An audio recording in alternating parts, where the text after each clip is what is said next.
इस तरह ही असी दम करा के बाहर निकले हाँ, इत्थों चल के रोड तक पैदल चल के गया जी। पहले असी हाथों ते चुक के लैके आए बाबा जी दे कोल। मेरा नाम मोहम्मद असगर अली चिश्ती है। मैं बेशक तो मंडी बावलदीन दे रहने वाला, लेकिन मेरी आरजी रिहाइश एबट आबाद हरीपुर हज़ारा दे अंदर है। ए मेरा बेटा मेरे नाल खला है, मोहम्मद उस्मान चिश्ती दे नाम है।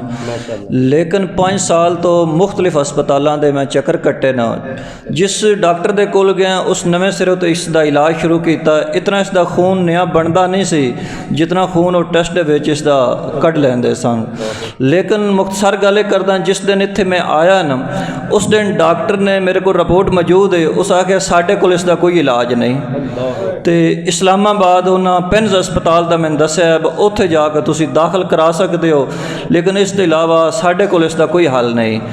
मैं लेकिन इस्लामाबाद नहीं गया, मैं उस रात नो वीडियो देखी सी درودمحل دی, लेकिन उसके उत्ते जो नंबर लिखा से उस नंबर पर मैं कॉल की, गालबन भाई मोहम्मद शहबाज कादरी साहब बोले, उन्होंने मैं सारी गलबात की। उन्होंने मैंने दसिया वा तुसी आ जाओ सुबह। उस दिन जुमेरात का दिन से, लेकिन बड़ी रात मुश्किल बैठ के असी कट्टी है। जुमे वाले दिन जिस दिन मैं बच्चा लैके आया है, गालबन अज तीसरा जुमा बन रहा है, लेकिन असी हाथों के उत्ते इस तरह चुक के लैके आए हैं जनाब। लेकिन बाबा जी के कोल दम कराया है। अल्लाह तबारक व तआला दी ऐसी करम नवाजी हुई है कि बाद च बच्चा मेरे इत्थों चल के बाहर निकल आया जनाब। ठीक है, लेकिन यह हुण तुसां दे सामने खला है तो अल्लाह की मेहरबानी नाल बिल्कुल ठीक ठाक है जी। कितनी देर से मसला था?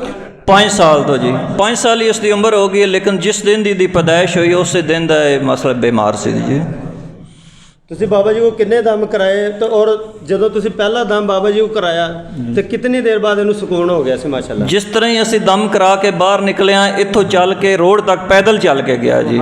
पहले असी हाथों ते चुक के लैके आए बाबा जी दे कोल। डॉक्टरों के पास आप तकरीबन कितने पैसे लगवा चुके थे? सर जी मस्जिद चो खला झूठ है बोलने वाली बात है, कोई अंदाज़ा नहीं कि कितने पैसे मैं डॉक्टरों के उत्ते ला छड़े। और एक मेरे भाई ने सफदर साहब बैठे न, लेकिन 2-4 महीने तो इन्होंने पता कितने में पैसे ला चुके हैं। वो इतने पैसे लगा के आप इधर आए, इधर आके कोई आपसे कोई हदिया नजराना? नहीं जी, इधर सिर्फ बस किराया लगता है और कोई डिमांड नहीं, कोई पैसा नहीं, कोई कुछ भी नहीं इतने बिल्कुल अल्हम्दुलिल्लाह।